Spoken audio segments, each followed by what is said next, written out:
নমস্কার সুধী সুপ্রিয় দর্শক মণ্ডলী, ভোরের আলো ইউটিউব নিউজ চ্যানেলে আপনাদের সবাইকে স্বাগত।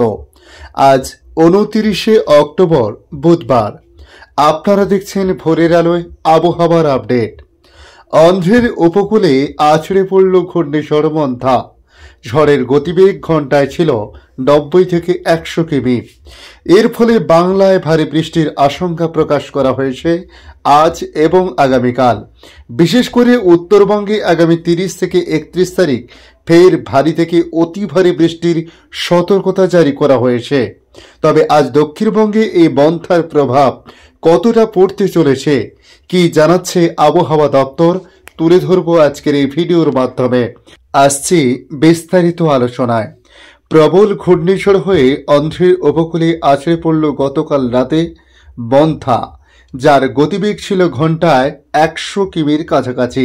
সেই রাজ্যে আগে থেকেই উচ্চ সতর্কতা জারি করা হয়েছিল। পশ্চিমবঙ্গে এর প্রভাবে ঝড় বৃষ্টি হতে পারে বলেও জানানো হয়েছিল। গতকাল থেকে ঝড় বৃষ্টি শুরু হয়েছে পশ্চিমবাংলার একাধিক এলাকায়। যদিও বা ঝড়ের প্রভাব সেভাবে না থাকলেও বৃষ্টির গতিবেগ ধীরে ধীরে বাড়তে শুরু করেছে। মন্থার প্রভাবে অন্ধ্রপ্রদেশের একাধিক এলাকায় প্রবল বৃষ্টি চলছে। ঝড়ের তাণ্ডবে একাধিক ঘরবাড়ি ভেঙে গেছে, প্রচুর ক্ষয়ক্ষতি হয়েছে বলে জানা যাচ্ছে। পশ্চিমবঙ্গে ঝড় না হলেও প্রবল ঘূর্ণিঝড়ের প্রভাবে বেশ কিছু এলাকায় বৃষ্টির সম্ভাবনা রয়েছে। দক্ষিণবঙ্গে ঝড় বৃষ্টির জন্য সতর্কতা জারি করা হয়েছে। ভারী বৃষ্টির পূর্বাভাস রয়েছে আজ উত্তরবঙ্গেও। অন্ধ্রপ্রদেশের উপকূল মৎস্যপত্তনম এবং কালিংপত্তনমের মাঝে কাকিনাড়ার কাছে ল্যান্ডফল হয় এই মন্থা, যার প্রভাবে একাধিক এলাকা তছনছ হয়ে গেছে বলে জানা গেছে। যদিও এখনো পর্যন্ত ক্ষয়ক্ষতির সম্পূর্ণ হিসেব পাওয়া যায়নি, তবে গতকাল রাতভর এই মন্থা তার তাণ্ডব চালিয়েছে। এটি ধীরে ধীরে উত্তর পশ্চিম দিকে এগিয়ে আসছে।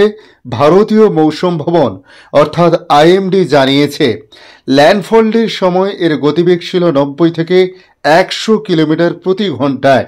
দমকা ঝড়ের গতি ঘন্টায় সর্বোচ্চ 110 কিলোমিটারের আশেপাশে লক্ষ্য করা গেছে। এই ঘূর্ণিঝড়ের প্রভাবে এ রাজ্যে ঝড় বৃষ্টির সম্ভাবনা রয়েছে। কয়েকটি জেলায় হতে পারে ভারী বৃষ্টি। আজ বজ্রবিদ্যুৎ সহ বৃষ্টি এবং দমকা ঝোড়ো হওয়ার জন্য হলুদ সতর্কতা জারি করা হয়েছে। এর মধ্যে দক্ষিণ 24 পরগনা, পূর্ব পশ্চিম মেদিনীপুরে, তার সঙ্গে ঝাড়গ্রামে হতে পারে ভারী বৃষ্টি, প্রায় 7 থেকে 11 সেন্টিমিটার। বৃহস্পতিবার অর্থাৎ আগামীকাল পুরুলিয়া, পশ্চিম বর্ধমান, বীরভূম, মুর্শিদাবাদ জেলাতে ভারী বৃষ্টির সম্ভাবনা রয়েছে। পাশাপাশি সব জেলাতেই বজ্রবিদ্যুৎ সহ বৃষ্টির সঙ্গে 30 থেকে 40 কিলোমিটার গতিবেগে দমকা বাতাস বইবে। 31শে অক্টোবর অর্থাৎ শুক্রবার পর্যন্ত দক্ষিণবঙ্গের জেলাগুলিতে বিক্ষিপ্তভাবে ভারী বৃষ্টি হওয়ার সম্ভাবনা রয়েছে বেশ কয়েকটি জেলাতে। তবে উত্তরবঙ্গে ভারী থেকে অতি ভারী বৃষ্টির সতর্কতা নতুন করে জারি করল আবহাওয়া দপ্তর।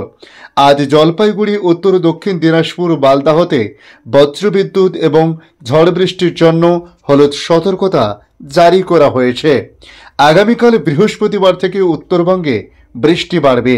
ওই দিন দার্জিলিং, জলপাইগুড়ি, কালিম্পং, উত্তর ও দক্ষিণ দিনাজপুর, মালদাহতে ভারী বৃষ্টির সম্ভাবনা রয়েছে। বাকি জেলাতেও রয়েছে ঝড় বৃষ্টির সতর্কতা। শুক্রবার দার্জিলিং, কালিম্পং, আলিপুরদুয়ার, কুচবিহার, জলপাইগুড়িতে অতি ভারী বৃষ্টি অর্থাৎ 7 থেকে প্রায় 20 সেন্টিমিটার পর্যন্ত বৃষ্টির সম্ভাবনা রয়েছে। আশঙ্কা করা হয়েছে ওই দিন ভারী বৃষ্টি হবে মালদাহ ও উত্তর দিনাজপুরেও। ঘূর্ণিঝড়ের প্রভাবে উত্তাল থাকবে সমুদ্র। ইতিমধ্যে দক্ষিণ ও মধ্য বঙ্গোপসাগর এবং উত্তর পশ্চিম বঙ্গোপসাগরে যেতে নিষেধ করা হয়েছে মৎস্যজীবীদের। তবে গতকাল মঙ্গলবারের মধ্যে বাংলার উপকূলে মৎস্যজীবীদের ফিরিয়ে আনা হয়েছে। বৃহস্পতিবার অর্থাৎ আগামীকাল পর্যন্ত বাংলার উপকূলে মৎস্যজীবীদের সমুদ্রে যেতে বারণ করা হয়েছে।